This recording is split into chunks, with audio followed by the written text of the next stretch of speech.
రాష్ట్రంలో నిర్వహించనున్న miss world పోటీలను వాయిదా వేయాలని రాష్ట్ర ప్రభుత్వానికి తెలంగాణ జాగృతి అధ్యక్షురాలు ఎమ్మెల్సీ కల్వకుంట్ల కవిత విజ్ఞప్తి చేశారు.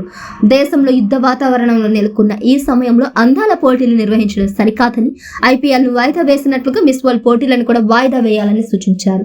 దేశంలో యుద్ధ వాతావరణం నెలకొంటే దేశంలో అందాల పోటీలు పెట్టారన్న అపవాదు తెలంగాణకు వస్తుందని అన్నారు. ఇది విఘ్నత ప్రదర్శించాల్సిన సమయమని, తప్పుడు సంకేతాలను తావివ్వకుండా అభిప్రాయపడ్డారు. ఆపరేషన్ సింధూర్ కు మద్దతుగా భారత సైన్యానికి సంఘీభావంగా తెలంగాణ జాగృతి ఆధ్వర్యంలో ఇందిరా పార్క్ నుంచి ఆర్టీసీ క్రాస్ రోడ్ వరకు జరిగిన భారీ ర్యాలీకి ఎమ్మెల్సీ కవిత నాయకత్వం వహించారు. సరిహద్దులో విధులు నిర్వహిస్తున్న క్రమంలో పాకిస్తాన్ చేసిన దాడుల్లో వీర మరణం పొందిన సైనికుడు మురళీ నాయక్ చిత్రపటానికి పూలమాలలు కూడా నివాళులర్పించారు. ఈ సందర్భంగా ఆమె మాట్లాడుతూ ఆపరేషన్ సింధూర్ ద్వారా పాకిస్తాన్లోని 9 ఉగ్రవాద స్థావరాలను దిగ్విజయంగా భారత సైన్యం ధ్వంసం చేసిందని ప్రశంసించారు.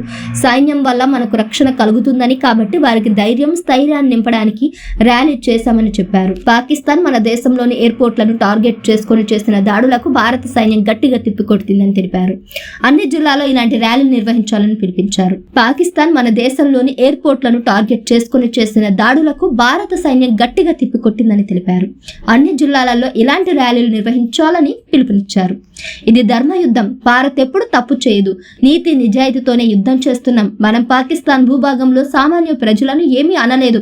కేవలం ఉగ్రవాద స్థావరాలను ధ్వంసం చేశామని వ్యాఖ్యానించారు. మరోవైపు విలేకరులు అడిగిన ఒక ప్రశ్నకు ఎమ్మెల్సీ కవిత సమాధానమిస్తూ, ముఖ్యమంత్రికి రాష్ట్ర ఆదాయాన్ని పెంచడం రాకపోతే కాంగ్రెస్ పార్టీ ఇచ్చిన హామీలను నెరవేర్చే పరిస్థితి లేనప్పుడు పదవి నుంచి తప్పుకోవాలని సూచించారు. పరిపాలన చేతకాని ముఖ్యమంత్రి రేవంత్ రెడ్డి తక్షణమే రాజీనామా చేయాలని డిమాండ్ చేశారు. ప్రభుత్వ ఉద్యోగులైనా ప్రజలైనా కాంగ్రెస్ పార్టీ మేనిఫెస్టోలో పొందుపరిచిన హామీలనే అమలు చేయాలని అడుగుతున్నారని, కానీ గొంతమ్మ కోరికలు కోరడం లేదని స్పష్టం చేశారు. ముఖ్యమంత్రి ఎప్పుడు ఏం మాట్లాడుతున్నారో అర్థం కావడం లేదని, రాష్ట్ర ప్రతిష్టను దిగజార్చే విధంగా సీఎం మాట్లాడుతున్నాడని, అవి చూసి ప్రజలు నవ్వుకుంటున్నారని విమర్శించారు.